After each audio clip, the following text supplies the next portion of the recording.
গল্পের শুরুতে আমরা লু ফ্যামিলির হেড মিস্টার শাওকে দেখি। আর মিস্টার শাওয়ের নাতনি 5 বছরের ছিল। সেই লু ফ্যামিলি থেকে হারিয়ে যায়। মিস্টার শাও 15 বছর ধরে তাকে খুঁজছিল এবং সে 15 বছর ধরে সেই রাস্তায় যাওয়া আসা করত, যাতে উনি ওনার নাতনিকে পেয়ে যায়। যখন উনি কোনো ক্লু পায় না, তখন গার্ডসের উপরে চিৎকার করে আর বলে, তোমরা সবাই ইউজলেস। আমি প্রত্যেক মাসে তোমাদের এত মোটা স্যালারি দিই যাতে আমার নাতনিকে খুঁজে পাও, কিন্তু তোমরা সবাই নিকম্মা। তখনই মিস্টার শাও এর পার্সোনাল অ্যাসিস্ট্যান্ট ওখানে আসে। ও বলে যে ডিটেকটিভকে আমরা হায়ার করেছিলাম উনি বলেছেন আপনার নাতনির ব্যাপারে জানতে পেরেছেন। মিস্টার শাও বলে ওই 7 ভাইকে মেসেজ পাঠাও যাতে ওরা সবাই ফিরে আসে। সবার প্রথমে আমরা প্রথম ভাইকে দেখি। সে একজন বিজনেসম্যান। সে বিজনেস ডিনারে গিয়েছিল। সেখানে একজন বিজনেসম্যান বলে যে তোমার রিয়েল এস্টেটের বিজনেস আছে, তাহলে তুমি হঠাৎ করে জুয়েলের ডিসকাশন কেন করছো? তো প্রথম ভাই বলে 15 বছর আগে আমার বোন হারিয়ে গিয়েছে। আরো বড় হয়ে জুয়েলারি ডিজাইনার হতে চেয়েছিল, এই কারণে আমি এক্সিবিশন করছি। আর আমার মনে হয় ও এতদিনে জুয়েলারি ডিজাইনার হয়ে গেছে, আর ও যখন পার্টিসিপেট করতে আসবে আমি ওকে চিনে ফেলবো। তখনই ওর কাছে মিস্টার শাওয়ের অ্যাসিস্ট্যান্টের কল আসে। উনি বলেন ইয়াং লেডির ব্যাপারে খোঁজ পাওয়া গেছে। এরপর আমরা দ্বিতীয় ভাই জুকে দেখি। ও একজন অ্যাক্টর এবং ও খুব ডিফিকাল্ট রোল প্লে করতো যাতে ও বড় স্ক্রিনে কাজ করার চান্স পায়। নিউজ রিপোর্টার জিজ্ঞাসা করে, আপনি এত ছোট, আপনার ভয় লাগে না এত ডিফিকাল্ট রোল প্লে করতে? জু ওদের বলে আমার বোনের মার্শাল আর্ট পছন্দ ছিল, আর যদি আমি এমন কোনো মুভিতে আসি তাহলে আমার বোন নিশ্চয়ই আমাকে মুভিতে দেখে চিনে ফেলবে, আর এতে করে আমি ওর সাথে দেখা করতে পারবো। তখনই ওর বাড়ি থেকে কল আসে আর বলে তোমার বোনের খোঁজ পাওয়া গিয়েছে। ও স্টুডিওতে অ্যানাউন্স করে এবং ভাইদের বলে আমাদের বোনের খোঁজ পাওয়া গিয়েছে, তাই তোমরা যেখানেই থাকো তাড়াতাড়ি বাড়িতে এসো। আর তৃতীয় ভাই সাইনোগ্রাফির প্রফেসর। ওর স্টুডেন্ট বলে স্যার আপনি শুধু জেলিফিশের সার্চ কেন করেন? ভাই বলে আমার বোনের জেলিফিশ খুবই পছন্দের ছিল, আর যদি ও কোনো ব্যাপারে আপসেট থাকতো তখন আমরা এখানে ওকে নিয়ে আসতাম। ও এখানে এসে রিল্যাক্সড হয়ে যেত। আর বলে এই জন্যই আমি সবসময় এখানে থাকি। যদি আমার বোন এখানে জেলিফিশ দেখতে আসে তাহলে আমি ওকে চিনে ফেলবো। স্টুডেন্ট বলে আপনার ভাই FM রেডিওতে অ্যানাউন্স করেছেন যে আপনার বোনের ব্যাপারে খোঁজ পাওয়া গিয়েছে। এটা শুনে ও ওখান থেকে চলে যায়। চতুর্থ ব্রাদার একজন পেন্টার। ওর স্টুডেন্ট জিজ্ঞাসা করে আপনি একটা মেয়ের এত পেন্টিং কেন বানান? তো ভাই বলে আমার বোন যখন 5 বছরের ছিল সে আমার কাছ থেকে হারিয়ে গিয়েছিল এবং সেই বয়সের একটা ছবি আমার কাছে ছিল। আমি কল্পনা করি যে আমার বোন বড় হয়ে কেমন হবে, আমি সেইভাবেই ওর পেন্টিং বানাই। ও যখন FM এর নিউজ দেখে ও জানতে পারে যে ওর বোনের ব্যাপারে ক্লু পেয়ে গেছে। এরপরের দৃশ্যে আমরা পঞ্চম ভাইকে দেখি। ও একজন বক্সার এবং এখানে চ্যাম্পিয়নশিপের জন্য এসেছিল, আর ও জানতে পারে যে ওর বোনের ব্যাপারে খোঁজ পাওয়া গিয়েছে। তো ও নিজের কম্পিউটারকে হারায় এবং বলে বোন আমি তোমাকে নিরাশ কখনোই করব না, আর এখন থেকে তোমার ভাই তোমাকে প্রোটেক্ট করবে। আর ষষ্ঠ ভাই 5 স্টার হোটেলের একজন শেফ, কিন্তু ও নিজের একটা পেস্ট্রি শপ খুলে, কারণ ওর বোনের পেস্ট্রি পছন্দ ছিল। ও নিজের শপে নতুন নতুন এক্সপেরিমেন্ট করতে থাকতো, কারণ ওর চাইছিল ওর বোন যখন ফিরে আসবে যাতে ও নিজের হাতে কেক খাওয়াতে পারে। আর সপ্তম ভাই একজন ডাক্তার, এর সঙ্গে ও ডায়েন্টিসের নলেজও করেছিল। আর ওর ডায়েন্টিস এই কারণে হয়েছে ওর বোনের মিষ্টি খাবার খুবই পছন্দ, আর এতে ওর দাঁত খারাপ হয়ে যেত। আর ও যখন অন্য ডাক্তারের কাছে ট্রিটমেন্ট করতে যেত ও ডায়েন্টিসের কাছে যেত, সেই জন্য ওর বোনের দাঁতের চিকিৎসা ও নিজেই করবে। এরপর 7 ভাইয়ের কাছে বাড়ি থেকে কল যায়, এতে ওরা দেশ বিদেশ থেকে চলে আসে। পরের দৃশ্যে আমরা 7 ভাইয়ের প্রিয় বোন জানকে দেখি। সে একটা কফি শপে বাসন ধোয়ার কাজ করত, আর ওর বয়ফ্রেন্ডের ওকে নিয়ে যাওয়ার কথা ছিল। তো ওর বয়ফ্রেন্ড জুয়ানকে বারবার ফোন করছিল, কিন্তু ওর নাম্বার বিজি ছিল। তখন একটা কলিগ এসে বলে তোমার বয়ফ্রেন্ড তোমাকে নিতে আসবে না, আর বলে তুমি আজকে অনেক কাজ করেছো, তাই তুমি এই কফিটা খাও আর রিল্যাক্সড হও। কিন্তু জ্যান ওর ইন্টেনশন জানতো না, তাই কফিটা খেয়ে নেয়। যখনই জ্যান বেহুশ হয়ে যায় কলিগ ওকে একটা হোটেল রুমে নিয়ে আসে, রুমে ফেলে দিয়ে চলে যায়। তখনই আমাদের মেন লিড চিয়ান আসে, আর ড্রাগের কারণে ওর কন্ডিশনও খুব খারাপ ছিল। আর ওকে কোনো ওর শত্রু নয়, ওর গ্র্যান্ডপাই ড্রাগ দিয়েছিল, কারণ ও মেয়েদের থেকে পালিয়ে বেড়াতো। আর গ্র্যান্ডপা এই সলিউশনই বের করেছিল যে ওর যার সঙ্গে বিয়ে দিতে চেয়েছিল আর ওর সাথেই যাতে প্রেম করে সেইটা চাইছিল। আর ওই মেয়েটার বাবাও গ্র্যান্ডপার সাথে মিলেছিল। চ্যান জানতো না যে ওখানে কে আছে, সে সেই জন্য বলে আমি তোমার রেসপন্সিবিলিটি। সে সেখান থেকে যেতে থাকে। চ্যান ওকে থামাতে চায়, কিন্তু সে থামতে চাইছিল না। পরের দিন সকালে চ্যান ওকে দেখে ভাবে যদি জুয়ান জানতে পারে যে আমি ওকে ভীষণভাবে ঠকিয়েছি তাহলে ও আমাকে খারাপ ভাববে। চ্যান ওখান থেকে চলে গেলে চিয়ান জেগে যায়। ওর বোনকে ডেকে জিজ্ঞাসা করে এখানে কোন মেয়ে ছিল যে মেয়েটাকে গ্র্যান্ডপা পাঠিয়েছিল সেই মেয়েটা এখানে আসেনি, এর বদলে অন্য কোনো একটা মেয়ে এসেছিল। মেয়েটা মনে হয় এখানে সিভি ভুলে গিয়েছে। ওদের দুজনের মধ্যে কেউই জানতো না যে ওখানে ভ্যান ভ্যান নয়, জেন ছিল। এরপর আমরা দেখি জেন কলেজে যায়। তখন ও ভাবছিল জুয়ান আমাকে কখনো ক্ষমা করবে না। তখন ও জুয়ান আর ভেনভেনকে একসাথে দেখে। তখন জুয়ান ভেনভেনকে বলে, তুমি আমায় প্রমিস করেছিলে যখনই আমাদের গ্র্যাজুয়েট শেষ হয়ে যাবে আমরা বিয়ে করে নেব, কিন্তু তুমি চ্যাংয়ের সাথে এঙ্গেজমেন্ট কেন করেছো? ভ্যানভ্যান বলে, আমার বাবা এবং গ্র্যান্ডপা দুজনে মিলে ম্যারেজ কন্ট্রাক্ট করেছেন, আমি ওকে পছন্দ করি না। আর বলে, আমি তো শুধু তোমাকে ভালোবাসি। চ্যান জুয়ানকে দেখে রেগে যায় এবং ওকে গিয়ে বলে, তুমি আমার সাথে 3 বছর ডেট করছো আর ওকে বলছো তুমি শুধু ওকে ভালোবাসো, আর তোমার অলরেডি এই মেয়েটার সাথে অ্যাফেয়ার আছে। জুয়ান বলে, তুমি একটা গরিব মেয়ে, তুমি কমন স্টুডেন্ট আর আমি টপ স্টুডেন্ট, তাহলে আমি তোমাকে পছন্দ কেন করব? আর বলে, ভ্যানভ্যানের সাথে থাকলে আমি অ্যাব্রোডে গিয়ে স্টাডি পূরণ করতে পারবো, আর আমি তোমার সাথে বিয়ে কেন করব? এটা শুনে যেন স্যাড হয়ে যায় এবং বলে, তুমি আমার ব্যাপারে এইরকম ভাবো? জুয়ান বলে, ভ্যানভ্যান আমাকে স্টাডিতে সাহায্য করবে, কিন্তু আমি তোমার থেকে কি পাবো? জ্যান রেগে যায় এবং বলে, তুমি টপ স্টুডেন্ট আমার জন্য হয়েছো। আর বলে, আমি 5 রকম কাজ করি যাতে আমি তোমার টিউশন ফিস জমা দিতে পারি, আর তোমার অ্যাসাইনমেন্টস যা ছিল সব তো আমি করেছিলাম, তুমি এতে কি কষ্ট করেছো? আর বলে, যেই তোমার কাজ হয়ে গেছে তুমি এমন ভাব করছো যে আমাকে চেনো না।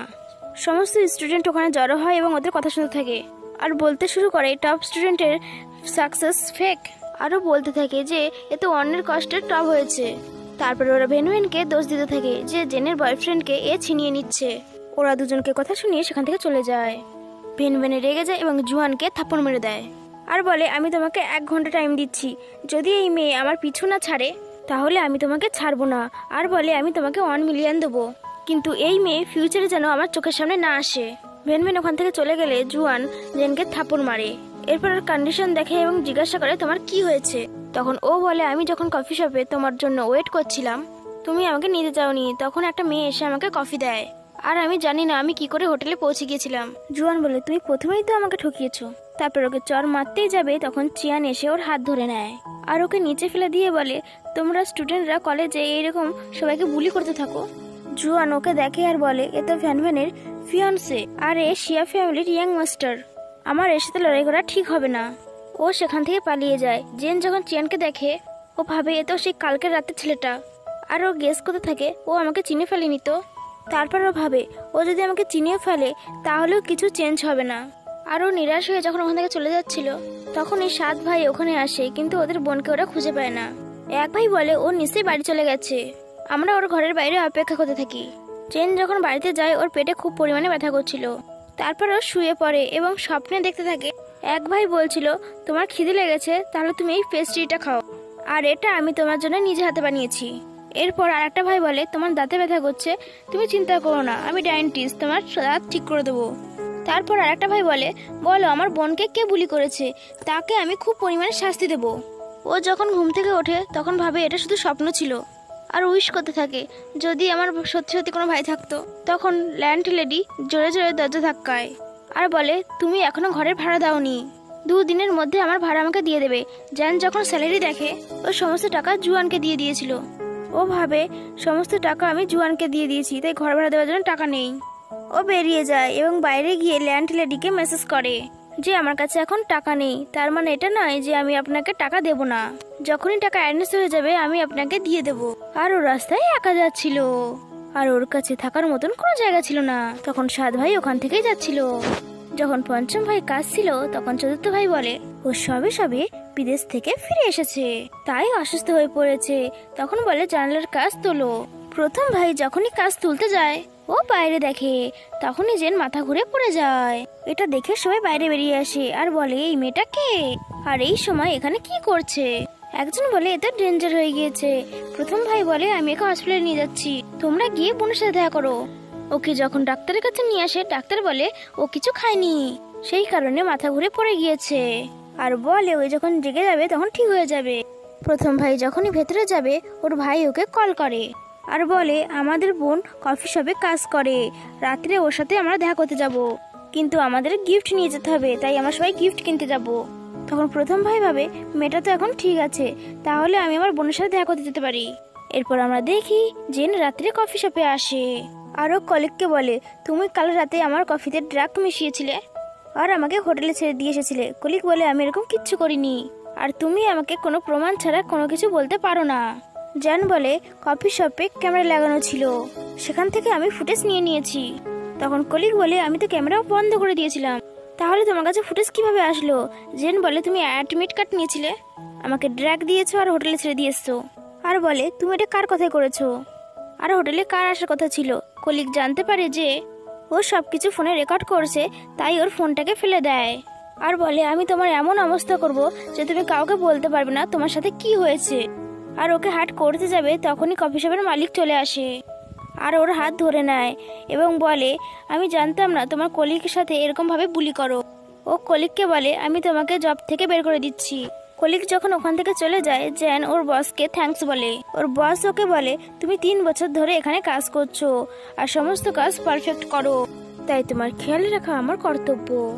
তারপরেও বলে, আমি জানি তোমার কাছে কোনো টাকা পয়সা নেই, কারণ তুমি তোমার সমস্ত টাকা পয়সা তোমার চিটার বয়ফ্রেন্ডকে দিয়ে দিয়েছো। আর ও জেনকে অ্যাডভান্স স্যালারি দেয় আর বলে, এই টাকা তোমার কাছেই তুমি রাখবে, আর আমার মনে হয় তোমার ওই হার্টলেস বয়ফ্রেন্ডকে ছেড়ে দেওয়া উচিত, কারণ ওর জন্য তুমি শুধু টাকা কামানোর মেশিন। জেন প্রমিস করে, আমি ওকে কখনো আর টাকা দেবো না আর ওর সাথেও আমি ব্রেকআপ করে নেব। মালিক চলে গেলে জেন ভাবে, এই টাকা দিয়ে আমি ঘর ভাড়া দেব আর এই শহর ছেড়ে চলে যাব, কারণ আমি জুয়ানের মুখ দেখতে চাই না। আর ভাবে, আমি নতুন শহরে গিয়ে নতুনভাবে জীবন শুরু করব। পরের দৃশ্যে আমরা দেখি ভ্যান ভ্যান চিয়ানকে সিডিউস করার চেষ্টা করছিল। সে তখন বলে, আমার কাজ আছে, সেটা বলে সে চলে যায়। वैनमन सोचती है कि रैन ने सारे अरेंजमेंट लुका दिए कि इसे लगे कि मैं इसकी वन नाइट स्टैंड हूं, मगर ये तो मुझे लाइक नहीं करता। তারপর ও ভাবে, ও এত রিচ, আমি ওকে গিভ আপ করতে পারবো না। আর এরা সবাই একই কলেজের স্টুডেন্ট। এরপর আমরা দেখি চিয়ান কলেজে যায় আর ভাবছিল ওর সাথে কি কি করা যায়। তখনই ও চ্যানের সঙ্গে ধাক্কা খায় আর ওকে ধরে নেয় আর ভাবে, এই মেয়েটাকে আমার চেনা চেনা লাগছে কেন। চিয়ান জিজ্ঞাসা করে, তুমি কি ঠিক আছো? ও বলে, হ্যাঁ। চিয়ান সেখান থেকে চলে যায়। এরপর ভ্যান ভ্যান ওদের দুজনকে একসাথে দেখে নেয়। এরপর চ্যান যখন যায়, ভ্যান ভ্যান ওকে থাপ্পড় মারে, বলে, তুমি আমার বয়ফ্রেন্ডকে সিডিউস করছো। চ্যান ওর থাপ্পড় মারে আর বলে, তুমি খুব নির্লজ্জ, কাল আমার বয়ফ্রেন্ডকে ছিনিয়ে নিয়েছো, কলেজ গ্রাউন্ডে সবার সামনে ফ্ল্যাট করছিলে, আর আজ বলছো তোমার বয়ফ্রেন্ড চিয়ান। ভ্যান ভ্যান আবারও ওকে থাপ্পড় মারে। চিয়ান ওকে মারতে যায়, তখন জুয়ান এসে ওর হাত ধরে নেয়। ভ্যান ভ্যান বলে, এ 1 মিলিয়নের শিকার, তুমি যদি ওকে হার্ট করো তাহলে তুমি 1 মিলিয়ন পেয়ে যাবে। ভ্যান ভ্যান চলে যায়। জুয়ান ওর হাত ধরে নেয়। ও বলে, এটা কলেজ, এখানে যদি তোমাকে কেউ দেখে নেয় তাহলে তুমি ফেঁসে যাবে। জুয়ান বলে, আমি যদি 1 মিলিয়ন না পাই তাহলে আমি সার্চ কমপ্লিট করতে পারবো না। আর বলে, তোমার জন্য আমি ডিগ্রি পাইনি, আর সবাই আমাকে নিয়ে কথা বলছে যে সমস্ত জিনিস তুমি লিখেছো। জুয়ান বলে, তুমি যদি আমাকে 1 মিলিয়ন দাও আমি তোমাকে ছেড়ে দেবো। চ্যান ওকে বলে, আমি তোমাকে একটা পয়সাও দেবো না। ও ওকে টেনে ফেলে দেয় আর ওকে টর্চার করছিল, ওর পেটে কিক মারতেই যাবে। তখন এই পঞ্চম ভাই এসে ওকে কিক করে আর বলে, তোমার সাহস কি করে হলো লু ফ্যামিলির মেম্বারের উপরে হাত তোলার? কফি শপে সবাই ছিল, ওকে তাই জন্য কফি শপে নিয়ে যাওয়া হয়। সব ভাই ওখানে ছিল। জু অ্যাক্টর ছিল, তাই জুয়ান ওকে চিনে ফেলে। জুয়ান বলে, তুমি তো লু ফ্যামিলির সেকেন্ড মাস্টার, আমাকে ক্ষমা করে দাও। পঞ্চম ভাই আবারও মারে এবং বলে, বলো তুমি আমাদের বোনকে বুলি কেন করেছো? জুয়ান বলে, এই মেয়েটা তো গরিব, আপনাদের বোন নয়। আর বলে, ও আমার গার্লফ্রেন্ড, আমাকে 2 দিন ধরে চিট করছে, আমি তো ওকে লাইসেন্স শেখাচ্ছিলাম। জুয়ান বলে, না, ও আমাকে 1 মিলিয়নের জন্য মারতে চাইছিল। যখন জুয়ান বলে ওর সমস্ত কথাতেই পঞ্চম ভাই ওকে খুব মারছিল আর বলে, চোখ খুলে দেখো, এটা লু ফ্যামিলির ইয়াং লেডি। জুয়ান বলে, এই সব কিছু মিথ্যে কথা। পঞ্চম ভাই বলে, যখন আমি তোমাকে মেরে হাত পা ভেঙে দেবো তখন এই সব কিছু তোমার সত্যি বলে মনে হবে। এরপর জুয়ান হার মেনে নেয় এবং বলে, আমাকে যেতে দাও। কিন্তু 7 ভাই একসাথে বলে ওঠে, কখনই না। জু বলে, এই শাস্তিটা কম হয়ে যাচ্ছে, তাহলে তুমি নিচু হয়ে আমার বোনের কাছে ক্ষমা চাও। ও যখন না করে তখন পঞ্চম ভাই ওকে কিক করে নিচে ফেলে দেয় আর বলে, ক্ষমা চাও। জুয়ান জেনকে বলে, তুমি বাইরে চলো, তারপর দেখো আমি তোমার কি করি। জু বলে, তোমার এমন অবস্থা করব তুমি কিছু করতেই পারবে না, তোমার সাহস কি করে হয় আমার বোনকে বুলি করার? জুয়ান কাঁদছিল, তাও ওকে ওরা কেউ ছাড়ছিল না। তখন প্রথম ভাই এসে ওদেরকে আটকায় আর বলে, তোমরা কি প্রাণে মেরে ফেলবে নাকি ওকে? এটা বলে ও ওদের অনেক কষ্টে ওদেরকে ছাড়ায়। জু জানকে বলে, লিটল সিস্টার, তোমার কি খুব কষ্ট হয়েছে? চলো তোমাকে হসপিটালে নিয়ে যাই। জ্যান বলে, আমি তোমাদের বোন নই, আর তাছাড়া আমার তো কোনো পরিবার নেই, আমি অনাথ। তখন দ্বিতীয় ভাই বলে, দেখো তোমার আর আমার চোখের কতটা মিল, তোমার চোখের মণি আমার চোখের মণি একই রকম কালার। আর অন্যজন বলে, তোমার ফেস তো আমার ফেসের মতনই। আর ফিরু বলে, আমরা তোমার জন্য গিফট নিয়ে এসেছি, এটাকে খুলে দেখো, এটা আমাদের সবার তরফ থেকে। আর ওকে বলে, তুমি আমাদের বোন, আর ওকে ডিএনএ রিপোর্ট দেখায়। জেন রিপোর্ট দেখে, ওতে ভেনভেনের নাম লেখা ছিল। ও বলে, আমার নাম জেন, ভেনভেন নয়। এটা শুনে সবাই শকড হয়ে যায়, কারণ ওদের মনে হচ্ছিল জেনই ওদের বোন। সবাই প্রথম ভাইকে জিজ্ঞাসা করে, এটা যদি আমাদের বোন না হয় তাহলে এ কে? প্রথম ভাই বলে, এটা সেই মেয়েটা যে কালকে রাস্তায় অজ্ঞান হয়ে গিয়েছিল, আর আমি ওকে হসপিটালে নিয়ে গেছিলাম। জেন ওদের গিফট ফ্রি দিয়ে ওখানে চলে যায়। অন্যদিকে ভ্যানভ্যান ভাবছিল, এতক্ষণে জুয়ান নিশ্চয়ই জেনকে অনেকভাবে ইনজয়েড করে ফেলেছে, আর সম্ভব হলে ওকে প্রাণেও মেরে ফেলেছে। ও ভাবে, জেন তুমি এটাই ডিজার্ভ করো। তখনই জুয়ান ওকে কল করে। জুয়ান ওকে বলে, ও লু ফ্যামিলির ইয়াং লেডি, আর তুমি বলনি তো যে ওর 7 ভাই রয়েছে? ওর ভাইরা আমাকে খুব মেরেছে। ভেনভেন রাস্তা দাঁড়িয়ে কথা বলছিল, ঠিক তখনই 7 ভাই ওখান থেকে যাচ্ছিল, কিন্তু ওদের দেখতে পায় না। ভেনভেন বলে, আমি তো জানি লু ফ্যামিলিতে 7 স্টুপিড ভাই আছে, কোনো মেয়ে আছে জানতাম না তো। জুয়ান বলে, হ্যাঁ এটা সত্যি, ওরা 7 ভাই হারিয়ে যাওয়া বোনকে খুঁজতে বেরিয়েছে। ভেনভেন বলে, হারিয়ে যাওয়া বোনকে খুঁজতে এরা পাগল হয়ে উঠেছে। আর বলে, আমার নাম ভেনভেন, আমার সঙ্গে কেউ টিকতে পারে না। ওর নাম শুনে 7 ভাই ওর কাছে আসে এবং ওকে বলে, তুমি আমাদের বোন। ওরা ওকে ডিএনএ টেস্টের রিপোর্ট দেখায় এবং গিফটও দেয়, কিন্তু ভেনভেন জানতো না যে ওরা লু ফ্যামিলির ছেলে, সেই জন্য গিফট ফেলে দেয়। বক্স থেকে গিফটটা বেরিয়ে পড়ে। ভেনভেন দেখে বলে, এটা কি আসল? এক ভাই বলে, লু ফ্যামিলি কখনো নকল জিনিস ব্যবহার করে না। ভেনভেন ভাবে, এটা তার মানে আমাকে বোন ভাবছে। তখন ভ্যানও মিথ্যে বলে, হ্যাঁ আমি তোমাদের বোন। এক ভাই বলে, এ আমাদের মতন দেখতে নয়, তাই এ আমাদের বোন হতে পারে না। বড় ভাই বলে, দেখো রিপোর্টে পরিষ্কার লেখা আছে যে ও আমাদের বোন, আর ও আমাদের সঙ্গে এতদিন থাকেনি, তাই কারণে ও আমাদের মতন দেখতে নয়। আর বলে, তোমরা একে কিচ্ছু বলো না, নাহলে ওর মনে হবে আমরা ওকে হিউমিলেট করছি।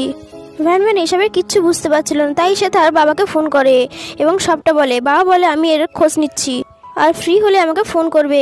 7 ভাই ওকে বাড়িতে নিয়ে আসে।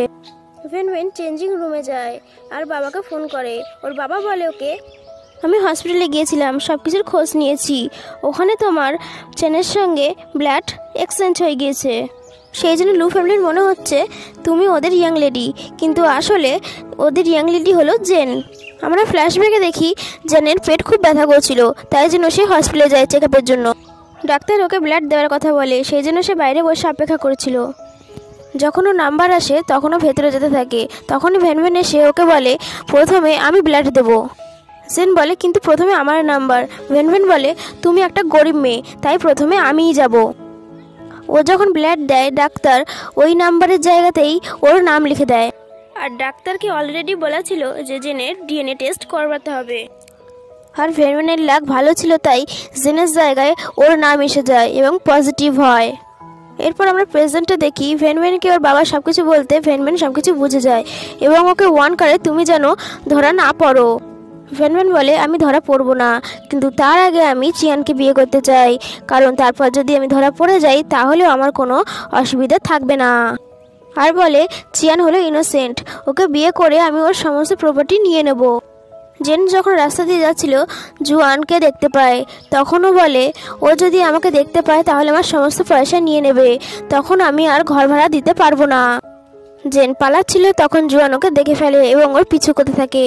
অন্যদিকে প্রথম ভাই এবং দ্বিতীয় ভাই গাড়িতে কোথাও যাচ্ছিল, আর ওরা প্ল্যান করেছিল যে কাল প্রেস কনফারেন্সে সবাইকে জানিয়ে দেবে যে ভ্যানভ্যান ওদের বোন। তখনই জেন সামনে চলে আসে এবং ওরা ভুল করে ওকে ধাক্কা মেরে দেয়। ও নিচে পড়ে যায় এবং 2 ভাই গাড়ি থেকে বেরিয়ে ওকে আবারও হসপিটালে নিয়ে যায়। জেন যখন উঠতে যাচ্ছিল, প্রথম ভাই বলে, তুমি এখনো অসুস্থ, তুমি উঠো না। জান ভাইকে থ্যাঙ্কস বলে। তখন বড় ভাই বলে, তুমি কি স্টুপিড? আমি তোমাকে ধাক্কা মেরেছি আর তুমি আমাকে থ্যাঙ্কস বলছো? কাল আপনারা আমাকে বাঁচিয়েছেন, না হলে জুয়ান আমাকে প্রাণে মেরে ফেলতো।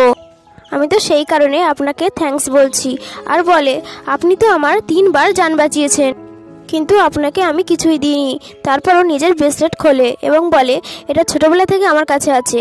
আর বলে, এটা ছাড়া আমার কাছে তার কিছুই নেই, তো আপনি এটা রেখে দিন। প্রথম ভাই ব্রেসলেটটা নিয়ে নেয় আর জিজ্ঞাসা করে, তোমার বয়ফ্রেন্ড কি তোমাকে আবারও বুলি করেছে? ও হ্যাঁ বলে। প্রথম ভাই বলে তুমি ওর থেকে দূরে থাকো। তারপর ওর কাছে একটা কল আসে এবং বলে আমাকে একটা কাজে যেতে হবে। জান বলে কোনো ব্যাপার না, আমি ছোটবেলা থেকে একা থেকে এসেছি, তাই আমার নিজের খেয়াল আমি নিজে রাখতে পারবো। প্রথম ভাই বলে জু তোমার কাছে থাকবে এবং আরো বলে ও একজন সুপারস্টার, তুমি ওর সাথে কথা বললে তোমার ভালোই লাগবে। ও চলে গেলে জ্যান শুয়ে পড়ে। তখন জু এসে ওর পাশে বসে এবং ভাবে এই মেয়েটাকে এত আপন কেন মনে হচ্ছে। এরপরে জ্যানের ফোনে ফোন আসে। জু চাইছিল না ওকে জাগাতে, সেই জন্য জু ফোনটা রিসিভ করে নেয়। ল্যান্ডলেডি ফোনে বলে তুমি যদি ঘর ভাড়া না দাও তাহলে আমি তোমার জিনিস ফেলে দেবো। জু বলে বলো তোমায় কত টাকা দিতে হবে, আমি তোমাকে পাঠিয়ে দিচ্ছি। ল্যান্ডলেডি আরো বেশি করে রেগে যায়, কারণ ও ভাবছিল এখানে জ্যানের বয়ফ্রেন্ড। ও বলে তুমি এতটাই খারাপ, তুমি যদি আমার সামনে কোনোদিনও আসো আমি তোমাকে প্রাণে মেরে ফেলবো। আর বলে জ্যান এতটাই ভালো মেয়ে এবং রেসপন্সিবল যে তোমার জন্য ও টাকা জমাচ্ছিল বলেও ঘর ভাড়া দিতে পারেনি। আর বলে তোমার গার্লফ্রেন্ড এত কাজ করে আর তুমি এতটাই হার্টলেস, আর তুমি ওর খেয়াল রাখো না। আরো অনেক কথা বলতে শুরু করে আর বলে তুমি তো মানুষই নও। জু ভাবে এ এত পরিমাণে কাজ করে যে এর অবস্থা এইরকম হয়ে গিয়েছে। জু বলে আপনার অ্যাকাউন্ট নাম্বার এই ফোনে পাঠিয়ে দাও, আমি তোমাকে পয়সা পাঠাচ্ছি। ও যখন ফোন অফ করতে যাবে ওয়ালপেপারে নিজের ছবি দেখে বলে এ তো আমার ফ্যান। জ্যাং জেগে যায় এবং জিজ্ঞাসা করে তুমি কে আর আমার ফোন তোমার কাছে কি করছে। ও নিজের ফোন ছিনিয়ে নেয়। জু সানগ্লাস খুলে বলে তোমার ফোনের ওয়ালপেপারে আমার ছবি লাগিয়েছো আর তুমি বলছো তুমি আমাকে চেনো না। জ্যান বলে আমি তোমাকে চিনি না আর তোমার ইন্টেনশনও আমি জানি না। তখন জু ওকে বলে আমি লু ফ্যামিলির সেকেন্ড ইয়াং মাস্টার। চ্যান সাত ভাইকে একবারই দেখেছিল, সেই জন্য সে চিনতে পারেনি। এটা শুনেও রিল্যাক্সড হয়ে যায় কারণ সাত ভাই খুব ভালো। জু বলে তোমার কাছে যদি টাকা না থাকে তুমি আমার অ্যাসিস্ট্যান্টের কাজ করতে পারো। জ্যান কিচ্ছু বলে না। তখন জু বলে তুমি যদি সেক্রেটারি কাজটা করো তাহলে আমি তোমাকে 1 মিলিয়ন স্যালারি দেবো, তোমার অন্য কোথাও কাজ করার প্রয়োজন হবে না। জ্যান বলে আমি শুধু কাজ করব, কিন্তু তুমি কখনো তোমার লিমিট ক্রস করবে না।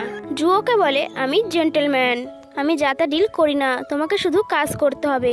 তো ও রাজি হয়ে যায় অ্যাসিস্ট্যান্ট হতে। তো পরের দিন সাত ভাই কনফারেন্সে বলবে যে ভ্যান ভ্যান ওদের সেই হারিয়ে যাওয়া বোন। আর সব ভাই ওয়েট করছিল কারণ জু এখনো বাসে পৌঁছায়নি, কিন্তু জু জ্যানের জন্য ওয়েট করছিল। জ্যান যখন ওখানে আসে তৃতীয় ভাই বলে মেয়ে আমি তোমাকে বলে দিয়েছিলাম না তুমি আমাদের বোন না, তাহলে তুমি আমাদের বাড়ি কেন এসেছো। জু আসে আর বলে ওকে আমি ডেকেছি কারণ ও আমার অ্যাসিস্ট্যান্ট। জু জ্যানকে বলে এই পোশাকটা তোমার উপরে ভালো লাগছে না, তুমি গিয়ে চেঞ্জ করে নাও। আর ওকে জোর করে ড্রেসিং রুমে নিয়ে আসে। ওরা ওদের বোনের জন্য অনেক ড্রেস নিয়ে এসেছিল। ও একটা ড্রেস দিয়ে বলে যাও এটা চেঞ্জ করে আসো। জ্যান না করছিল। জু ওর হাতে ড্রেসটা ধরিয়ে দিয়ে ওখান থেকে চলে যায়। যখনই ও চেঞ্জ করে বাইরে আসে তৃতীয় ভাই বলে এই ড্রেসটা বড় ভাই ওর বোনের জন্য এনেছিল, ও দেখলে মাইন্ড করবে। জু বলে এই ড্রেসটা শুধুমাত্র জ্যানের জন্যই বানানো হয়েছে আর বড় ভাই খুব ভালো, তাই এই বিষয়ে রাগ করবেন না। জু জ্যানকে সাথে নিয়ে আসলে রিপোর্টাররা ভাবে জ্যান ওদের বোন, তাই ওর ছবি তুলতে থাকে। জ্যান পড়ে যাচ্ছিল, তখন জু ওকে ধরে নেয়। রিপোর্টার জুকে জিজ্ঞাসা করে আপনি আপনার হারিয়ে যাওয়া বোনকে খুঁজে পেয়েছেন, তাহলে আপনার এখন কেমন লাগে। এবং তখন ভ্যান ভ্যান আসে এবং ওকে দেখে জেলাস হচ্ছিল। ভ্যান ভ্যানের রিপোর্টারদের বলে ইয়াং লেডি আমি, তাই আমাকে আগে যেতে দাও। রিপোর্টারদের ধাক্কায় ও নিচে পড়ে যায়, তো ও কান্না করতে শুরু করে। বড় ভাই ওকে দেখে নেয় এবং সবাই মিলে ওকে ধরে নিয়ে আসে। ভ্যান ভ্যান বলে আমার জন্য রাখা পার্টি জ্যান খারাপ করে দিয়েছে, দুই ভাই ওকে মানাচ্ছিল। কিন্তু ভ্যান ভ্যান বলে এই সব কিছু জ্যানের কারণে হয়েছে, সেই জন্য এখান থেকে ওকে বের করে দাও। জু বলে ও নিজে থেকে আসেনি, আমি ওকে নিয়ে এসেছি আর আজ থেকেও আমার অ্যাসিস্ট্যান্ট। আর ওকে মানানোর জন্য বলে আমি তোমাকে প্রমিস করছি এর পরের মুভিতে তুমি আমার সাথে ফিমেল লিডের অভিনয় করবে। ভ্যান ভ্যান বলে ও আমার ড্রেস কেন পরেছে। জু বলে তুমি তো বলেছিলে যে তোমার ড্রেস টাইট হয়ে গেলে তুমি সেই ড্রেসটা আর পরবে না, সেই জন্য ড্রেসটা ওকে দিয়ে দিয়েছি আর কালকে আবারও তোমার জন্য নতুন ড্রেস নিয়ে আসবো। তো ড্রেসটা ওর কাছেই থাকতে দাও। তখনই ওর ফোনে একটা পোস্ট আসে যেখানে রিপোর্টার ওকে ধাক্কা মেরেছিল। এটা দেখে সে আরো রেগে যায় আর বলে এই সবকিছু জ্যানের কারণে হয়েছে। জ্যান ওকে সরি বলে, কিন্তু ও ওকে থাপড় মেরে দেয়। সু ওকে থামায়। ভ্যান ভ্যান বলে তুমি একে বের করে দাও, না হলে আমি কালকে বাড়ি থেকে বেরিয়ে যাব। জ্যান ওকে সরি বলে এবং ওখান থেকে চলে যায়। ও যাওয়ার পরে বড় ভাই ভ্যান ভ্যানকে বলে তুমি গিয়ে চেঞ্জ করে নাও, কারণ গ্র্যান্ডপা তোমার সাথে ডিনার করতে চেয়েছে, তাই তুমি ওখানে গিয়ে গ্র্যান্ডপার সাথে দেখা করো। ওখান থেকে চলে গেলে দুই ভাই হেল্পলেস হয়ে দুজনের দিকে তাকিয়ে থাকে, কারণ ওরা জানতো না ওদের বোনের রাগ এত পরিমাণ হতে পারে। আর জুর জ্যানের জন্য খারাপ লাগছিল আর বলছিল ও এতগুলো কাজ করে এবং ওর জীবন খুব শক্ত। জু প্রথম ভাইকে বলে ভ্যানভ্যান বলেছে ও আমার অ্যাসিস্ট্যান্ট হয়ে কাজ করতে পারবে না, কিন্তু ও এটা তো বলেনি যে ও লু গ্রুপে কাজ করতে পারবে না। প্রথম ভাই বলে, তুমি কি আমাকে মারতে চাইছো? জু বলে, মেয়েটা প্রচন্ড পরিমাণে প্রবলেমে রয়েছে আর তুমি ওকে ধাক্কা দিয়েছো, তাই তোমার এটাই কর্তব্য যে তুমি ওকে কাজ দাও। তাছাড়া ওর বয়ফ্রেন্ড একজন চিটার, ও সবসময় জেনের থেকে টাকা নেয় এবং ও এত পরিমাণে ঋণ করেছে, 5 জায়গায় কাজ করেও সেই ঋণ শোধ করতে পারেনি।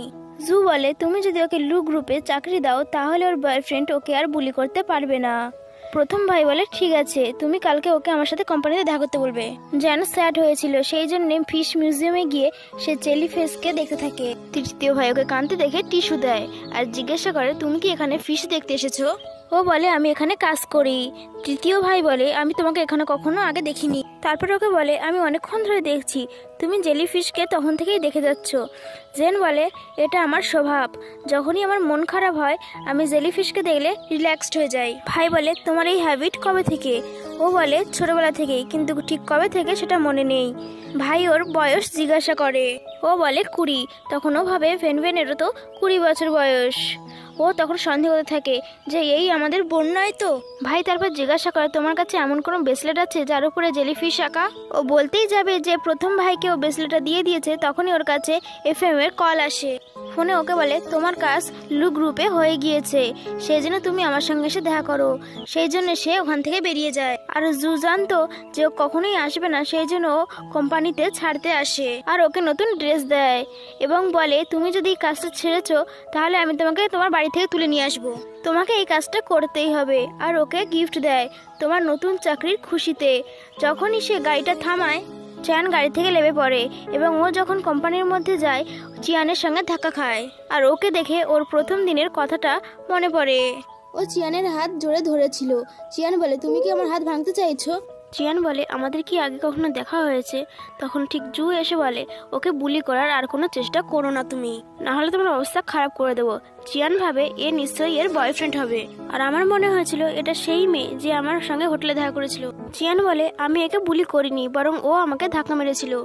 জু ওর দিকে এগোতে যাচ্ছিল, কিন্তু চিয়ান ওকে আটকে নেয় আর বলে, মাই মিস্টেক। চিয়ানকে ও সরি বলে আর ও জুকে রাগি চোখে দেখতে থাকে। জু ভাবে, ভালো হয়েছে, সবাই জানে আমি ওর সাথে আছি, এই জন্য ওকে কেউ আর বুলি করবে না। অফিসের সবাই জুর সাথে জেনকে দেখে ভাবে, এই ইয়াং মাস্টারের সাথে, তার মানে নিশ্চয়ই লু ফ্যামিলির ইয়াং লেডি, আর বলে ওকে খুব সুন্দর দেখতে। ভেন এই কথাটা শুনে নেয় আর বলে, আমি হচ্ছি লু ফ্যামিলির ইয়াং লেডি, তাহলে তোমরা কার কথা বলছো? ওরা বলে, তুমি তো ফেক, তোমাকে তো দেখে মনে হয় না তুমি লু ফ্যামিলির ইয়াং লেডি। এটা শুনে ভেন আরো বেশি রেগে যায় এবং বড় ভাইয়ের রুমে যায়। ও যখন চানকে ওখানে দেখে তো বলে, তুমি সব জায়গাতেই রয়েছো, প্রথমে আমার বয়ফ্রেন্ড ছিনিয়ে নিয়েছো, তারপর আমার পার্টি নষ্ট করেছো, আর এখন আমার ফ্যামিলি ছিনিয়ে নিতে চাইছো। জেন বলে, তুমি আমার এক্স বয়ফ্রেন্ডকে ছিনিয়ে নিয়েছো আর তুমি আমাকে দোষারোপ করছো। ভ্যান ওকে চর মারতেই যাচ্ছিল, ভাই ওকে আটকে নেয়। ও বলে, আমি তোমার বোন, তাহলে তুমি ওকে কেন সাপোর্ট করছো? ভাই বলে, তোমারও মনে রাখা উচিত যে তুমি আমাদের বোন, তুমি এরকম হতে পারো না।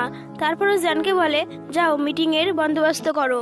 তারপরও ভ্যানকে বলে, তুমি আমাদেরই বোন থাকবে, এতে তোমার চিন্তা করার কোনো প্রয়োজন নেই। ভ্যান বলে, আমি এত বছর ধরে একা ছিলাম, তাই আমার ইনসিকিউর ফিল হয় যে আমার জায়গা কেউ না ছিনিয়ে নেয়। এরপর আমরা দেখি জ্যান বাড়ি ফিরছিল আর চতুর্থ ভাই ওর পিছু করছিল। জেন যখন বুঝতে পারে যে ওর পিছু কেউ করছে, তখন সে একটা লাঠি নিয়ে এক সাইডে লুকিয়ে পড়ে। চতুর্থ ভাই যখন ওকে খুঁজতে খুঁজতে আসে, ও তখন ভাইকে মারতে যাচ্ছিল। প্রথমবার ও কাকে মারতে যাচ্ছিল, কিন্তু সে রং পার্সন ছিল। চ্যান ওকে সরি বলে এবং বাড়িতে নিয়ে আসে। ওষুধ লাগানোর সময় জিজ্ঞাসা করে, তুমি আমাকে ফলো কেন করছিলে? তো চতুর্থ ভাই ওকে পিকচারে দেখায় এবং বলে, তুমি এই মেয়েটাকে আগে কখনো কোথাও দেখেছো? জেন ফটো দেখে এবং বলে, এটা তো আমার ছোটবেলার মতো লাগছে। ভাই বলে, এটা আমার বোনের পিকচার, আর আমার মনে হয় তুমি আমাদের বোন। আর ভাই বলে, প্রত্যেক বছর আমার বোনের মুখ মনে করে আমি তার পেন্টিং করতাম, আর আমার মনে হয় ও একদম তোমার মতো। জেন বলে, এই সমস্ত কিছু ভেনভেনের সামনে বলবো না, নাহলে ও তোমাকে মেরে ফেলবে। ভাই বলে, এটা তো সত্যি, আর বলে, আমি আমার বোনকে ছোটবেলায় দেখেছিলাম, সেই জন্য আমি ভালো করে ইমাজিন করতে পারিনি। আর বলে, তুমি আর আমার বোনের ছোটবেলা দুজনের ডেস্টিনেন্ট, সেই জন্য তুমি এটা রেখে দাও। ভাই বলে তুমি আর আমি কি ভালো বন্ধু হয়ে থাকতে পারি? জান ওকে প্রমিস করে আমরা দুজন ভালো বন্ধু হয়ে থাকবো। ভাই চলে যাওয়ার পরে জুয়ান জানকে ফোন করে। জান বলে আমি তোমার এখন আর গার্লফ্রেন্ড নই, তাই আমাকে আর ফোন করবে না। জুয়ান বলে আমি কাল কফি শপের বাইরে তোমার জন্য ওয়েট করব, আমি তোমাকে কিছু বলতে চাই, সেই জন্য তুমি আমার সঙ্গে দেখা করো। পরের দিন পঞ্চম ভাই রাস্তায় বসেছিল, তার কারণ জু জিয়ানের ছবি পাঠিয়ে বলেছিল এই ছেলেটা ওই মেয়েটাকে জ্বালাতন করার একে রাস্তাতে সরিয়ে দাও। জিয়ান যখন আসে ও গিয়ে ওর মুখের উপরে বস্তা দিয়ে চেপে ধরে আর ওকে মারছিল। জিয়ান বলে আমি শিয়া ফ্যামিলির ইয়াং মাস্টার, আমি তোমাকে ছাড়বো না, বলো তুমি কে? পঞ্চম ভাই বলে শিয়া ফ্যামিলির ইয়াং মাস্টার কখনো কোনো মেয়েকে বুলি করতে পারে না। তখনই জেন ওখান থেকে যাচ্ছিল, ও কাউকে মারতে দেখে ভয় পেয়ে পালাচ্ছিল। আর পঞ্চম ভাইয়ের মনে হচ্ছিল ও গিয়ে পুলিশে কমপ্লেন করতে পারে, সেই জন্য ও চিয়ানকে ছেড়ে পালিয়ে যায়। চিয়ান অ্যাসিস্ট্যান্টকে কল করে আর বলে এখানকার ফুটেজ বের করো, আমাকে কে মেরেছে। আর অন্যদিকে পঞ্চম ভাই জেনকে বলে তোমার মুখ বন্ধ রাখবে, নাহলে তুমি জানো না আমি কত পরিমাণে ডেঞ্জারাস। জেন ওর ফেস দেখে এবং ওর মনে পড়ে এটা তো লু ফ্যামিলির 5 ইয়াং মাস্টার। আর ও হাসতে থাকে। পঞ্চম ভাই জিজ্ঞাসা করে তুমি হাসছো কেন? ও বলে আমার মনে পড়ে গেছে তুমি তো লু ফ্যামিলির 5 ইয়াং মাস্টার, তুমি কাউকে কিভাবে মারতে পারো? আর ওকে ভয় দেখানোর চেষ্টা করছিল, বলছিল আমি একজন ফাইটার আর খুব ডেঞ্জারাস, তোমার আমাকে ভয় লাগছে না? ও বলে না, আর বলে তোমার সব ভাই এত ভালো, তুমি খারাপ হতে পারো না। ও বলে আমি ওদের থেকে আলাদা, আমি খুব খারাপ। ও বলে আমি মেয়েদের বুলি করতে এক্সপার্ট, কিন্তু তুমি এত মিষ্টি মিষ্টি কথা বলো, তাই আমি তোমাকে হার্টস করব না। আর ও বাইরের রেস্টুরেন্টের ভেতরে নিয়ে আসে আর বলে এখানে চুপচাপ বসো, নাহলে আমার থেকে খারাপ আর কেউ হবে না। আর তখনই ষষ্ঠ ভাই কেক নিয়ে এসে বলে তোমরা এখানে কি করছো? তখন পঞ্চম ভাই বলে কেউ একে বুলি করছিল, আমি তাকে গিয়ে শিক্ষা দিয়েছি।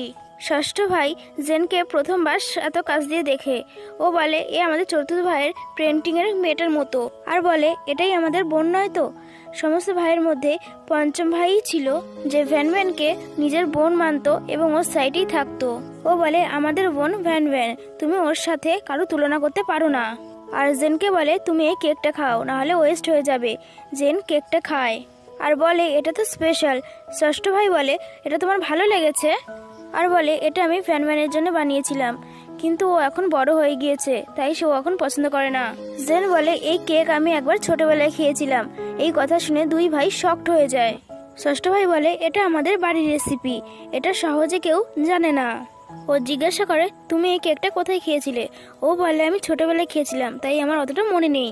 পঞ্চম ভাই বলে আমরা আমাদের বোনকে পেয়ে গেছি, তাই ওকে আর কেউ সন্দেহ করবে না। পঞ্চম ভাইয়ের মনে হচ্ছিল ও পুলিশে কমপ্লেন করতে পারে, সেই জন্য ও নিজের সাথে ওকে বাইরে নিয়ে আসে। তখনই ওখানে জুয়ান চলে আসে। জান ওকে দেখে ভাইয়ের পিছনে লুকায়। জুয়ান বলে তুমি আমাকে বাদ দিয়ে নতুন বয়ফ্রেন্ড বানিয়ে নিয়েছো। পঞ্চম ভাই ওকে মারে এবং বলে তুমি কি আমাকে ভুলে গিয়েছো? তখন জুয়ান মনে পড়ে ও ওকে খুব মেরেছিল। ও বলে এই মেয়েটা তোমাদের মিথ্যে কথা বলেছে যে এ তোমাদের বোন। আরো বলে তুমি এই মেয়েটাকে আমার কাছে পাঠিয়ে দাও। ভাই ওকে আবারও মারে এবং বলে আমরা নিজে বলেছিলাম যে এ আমাদের বোন, আর ও আমাদের মিথ্যে বলেনি। তখন ও ওকে খুব মারছিল, তখন জুয়ান ওখান থেকে পালিয়ে যায়। এরপর জান ভাইকে বলে আমাকে যেতে দাও, আমি জানি তুমি অন্য ভাইদের মতনই নরম, শুধু শক্ত হওয়ার অ্যাক্টিং করছো। তো ভাই বলে তুমি এখান থেকে চলে যাও আর কাউকে বলবে না আমি কাউকে মেরেছি।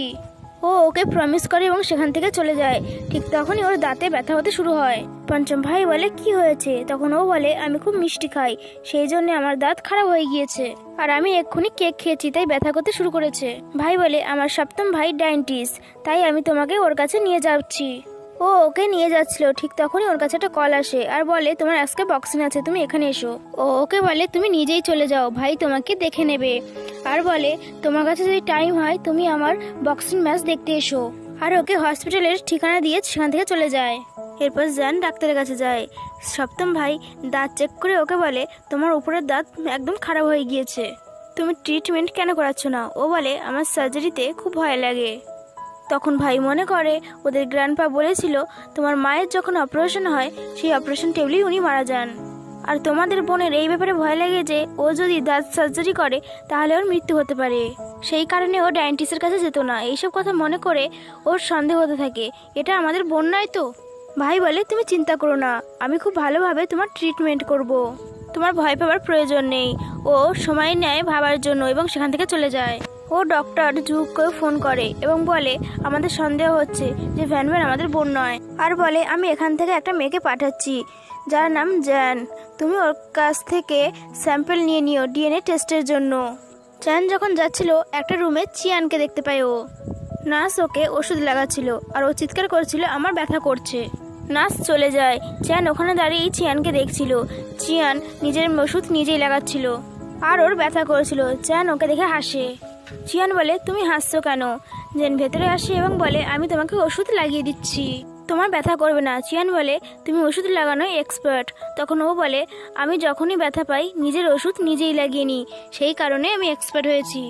তখনই ওর হাত স্লিপ করে এবং দুজনে বেডের উপরে পড়ে যায়। চিয়ানের আবারও মনে হয় যে চ্যানকে ও আগে কখনো দেখেছে। তখনই সেখানে অ্যাসিস্ট্যান্ট আসে আর সরি বলে। চিয়ান ওর উপরে রেগে যায় এবং বলে তুমি এখান থেকে যাও। অ্যাসিস্ট্যান্টকে ওর ফেস দেখতে দেয় না। অ্যাসিস্ট্যান্ট যাওয়ার পরে ও বলে তুমি কতক্ষণ আমাকে জড়িয়ে থাকবে। চিয়ান ওর থেকে দূরে সরে যায় এবং ওকে বলে তোমার সঙ্গে যখনই আমার দেখা হয় কোনো না কোনো সময় আমার ফটো লাগে, আর তোমার সাথে আমার হোটেলে এইভাবেই দেখা হয়েছিল।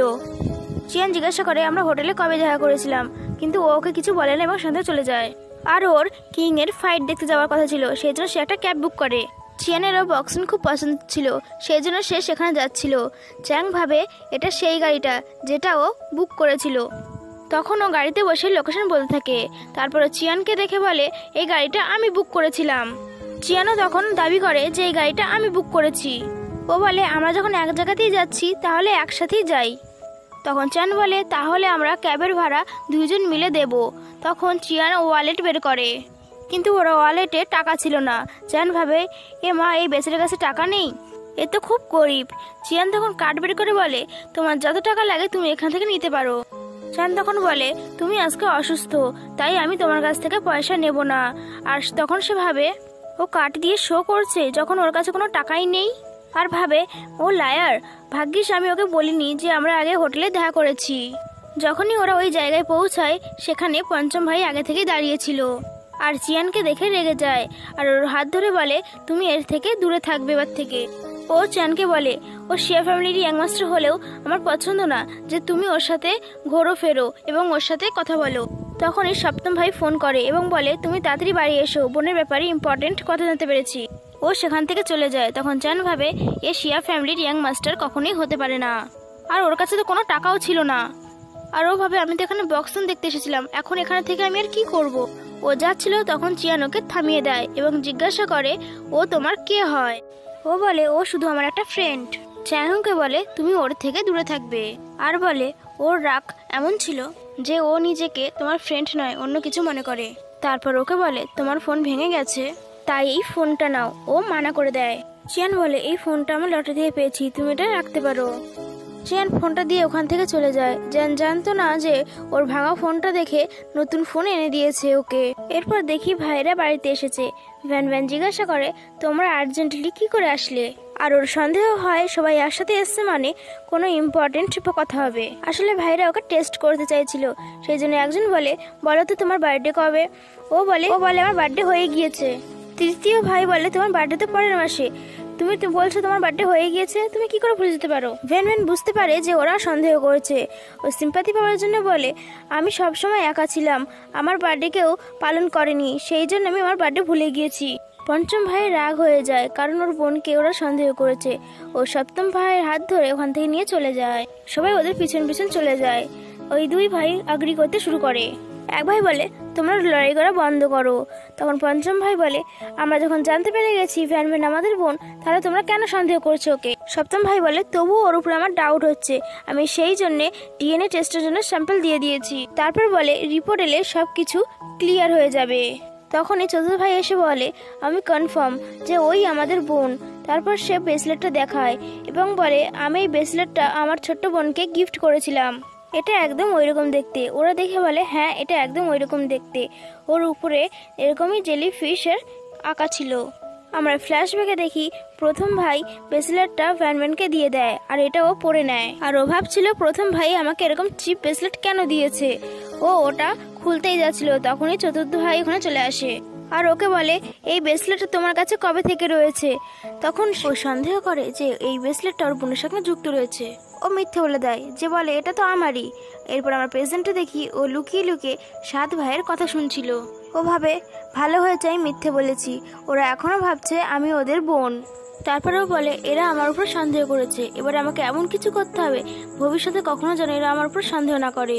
এরপরে চতুর্থ ভাইয়ের ঘরে যায় এবং সমস্ত পেন্টিং ছিঁড়ে ফেলে দেয়। এরপর রেগে বাইরে চলে যায়। হাউসকিপার এসে বলে ইয়াং লেডি খুব রেগেছিল এবং সে বাড়ির বাইরে চলে গিয়েছে। দ্বিতীয় ভাইয়ের পিছু করেছিল। ভেনভেন বলে তোমরা তো সন্দেহ করছো আমি যে তোমাদের বোন নই, তার থেকে ভালো আমি বাড়ি থেকে বেরিয়ে যাই। দুই ভাই মানিয়ে বলে এরকম আর কখনো হবে না, তুমি বাড়ি চলো। কিন্তু ভ্যানভ্যান ভাবে এবার আমাকে জেনকে রাস্তা থেকে সরিয়ে দিতে হবে। পরের দিনও কোম্পানিতে আসে। জেনকে একটা ফাইল দিয়ে বলে তুমি কোম্পানিতে কাজ করছো কিন্তু এখনো পর্যন্ত একটা প্রজেক্ট জমা দাওনি, আর বলে তুমি যদি এই প্রজেক্টটা নিয়ে জমা দাও তাহলে তুমি এখানে কাজ করতে পারবে। ওকে ফাইল দিয়ে লোকেশন বলে দেয় এবং বলে এই টাইমে তুমি কন্ট্রাক্টরের সাথে দেখা করতে যাবে। জেন ওখানে যায় এবং ভাবে এত রাতে কন্ট্রাক্টর কেন আসবে। তখন ওখানে একটা লোক আসে। লোকটা ওকে বুলি করতে যাবে, ঠিক তখনই ওখানে চিয়ান চলে আসে আর লোকটিকে ধাক্কা মেরে দেয়। লোকটি চিয়ানের পেটে ছুরি ঢুকিয়ে দেয় আর ওর কাছ থেকে ওয়ালেট ছিনিয়ে নেয়। ও যেই টাকাটা বের করতে যাবে ও দেখে বিজনেস কার্ডটা দেখে বলে এ তো শিয়া ফ্যামিলির ইয়াং মাস্টার, এটা বলে সে সেখান থেকে পালিয়ে যায়। আর চ্যান বুঝতে পারে যে এ সত্যি সত্যি শিয়া ফ্যামিলির ইয়াং মাস্টার। ও অ্যাম্বুলেন্সকে ফোন করে ওকে হসপিটালে নিয়ে যাওয়ার জন্য। অন্যদিকে সপ্তম ভাই ডিএনএ টেস্টের রিপোর্ট দেখছিল। ও ভাবে এই রিপোর্ট নিয়ে আমি আর কি করব, নতুন রিপোর্ট আসলে আমরা জানতে পারবো ভেনভেন আমাদের বোন কিনা। তো রিপোর্টটাকে ডাস্টবিনে ফেলে দেয়। তখনই নার্স আসে এবং বলে একজন পেশেন্ট এসেছে। ও চলে গেলে নার্স জেনের রিপোর্টটা তোলে এবং বলে এটা নিশ্চয়ই ইম্পর্টেন্ট ডকুমেন্টস, স্যার ভুল করে ফেলে দিয়েছেন। ও রিপোর্টটা নিয়ে টেবিলে রেখে দেয়। অন্যদিকে সপ্তম ভাই চিয়ানের সার্জারি করে। যখনই ওকে বেডে শিফট করা হয় চিয়ান ওকে থ্যাংক ইউ বলে আর ও হাত ধরে, কিন্তু ও নিজের হাত ছাড়িয়ে নেয় আর ভাবে আমি এখনো শিওর হইনি যে আমার বোন কিনা। আর বলে আমার নাইট শিফট, তোমার কোনো কিছু প্রয়োজন হলে আমাকে ফোন করে নিও। চিয়ান ওখানে সোফায় ঘুমিয়ে পড়ে এবং ও যখন সকালে ঘুম ভাঙে ও দেখে চিয়ান বেডে নেই। ও নার্সকে জিজ্ঞাসা করে, তো নার্স বলে ও ডিসচার্জ হয়ে অনেকক্ষণ চলে গেছে। এরপর ও যখন কোম্পানিতে যায় ভেনভেন আর চিয়ান একসাথে দাঁড়িয়েছিল। ভেনভেন জিজ্ঞাসা করে তুমি এখনো ঠিক আছো, আর বলে তুমি কি করে ফিরে এলে। তখন চিয়ান বলে তুমি তো এমন প্ল্যান করেছিলে যে আমি কখনো ফিরতেই পারবো না। তখন চিয়ান ওকে জিজ্ঞাসা করে তাহলে তুমি ওকে ওখানে পাঠিয়েছিলে। ভেনভেন বলে এ এখানে কোনো কাজ করে না, তাই আমি বলেছিলাম ওকে প্রজেক্টটা দিয়ে আসতে। এরপর ভেনভেন বলে চলো আমরা কফি খেতে যাই। চিয়ান ওর সাথে কফি খেতে চলে যায় আর বলে চিয়ান আমার মতন গরিব মেয়েকে কেন ভালোবাসবে। এরপর ওরা দুজন কফি শপে গিয়ে বসে আর ও স্যাড হয়ে যায় এবং বলে ওরা দুজনেই রিচ ফ্যামিলি থেকে, ওদের পারফেক্ট জুড়ি। এরপর চ্যান যখন বাইরে যাচ্ছিল চিয়ান ওকে দেখে ফেলে। চিয়ান ওর পিছনে চলে যায়। এতে ভ্যানভ্যান খুব রেগে যায় আর বলে ও শুধু ওর কেয়ার করে। চিয়ান এসে বলে দাও ওগুলো আমার কাছে দাও। চ্যান বলে না। তখন ভ্যানভ্যান এসে বলে তুমি কি আমার বয়ফ্রেন্ডকে আবারও সিরিয়াস করার চেষ্টা করছো। জেন বলে তুমি আগে আমার এক্স বয়ফ্রেন্ডকে চিনিয়ে নিয়েছো আর এখন বলছো তুমি চিয়ান তোমার বয়ফ্রেন্ড। আর বলে তুমি কি দিনে দিনে বয়ফ্রেন্ড বদলাও। ভ্যানভ্যান রেগে যাচ্ছিল কারণ ও ধরা পড়ে যাচ্ছিল, সেই জন্য ও ওকে ধাক্কা মেরে ফেলে দেয় আর ওকে বলে জুয়ান তোমার এখনো বয়ফ্রেন্ড আর তুমি বলছো আমি ওকে ছিনিয়ে নিয়েছি।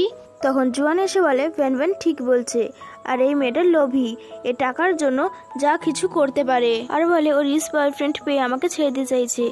ভ্যানভ্যান তখন টাকা ছুড়ে মারে, বলে তোমার টাকা চাই, আমি তোমাকে টাকা দিচ্ছি কিন্তু তোমার বয়ফ্রেন্ড থেকে দূরে থাকো। চিয়ান বলে তুমি মনে রেখো আমি তোমাকে কখনোই বিয়ে করব না। ওরা ওখান থেকে চলে যায়। তখন ভ্যানভ্যান জুয়ানকে বলে তুমি জানো তোমায় কি করতে হবে আর ওকে 1 মিলিয়ন সেন্ড করে দেয়।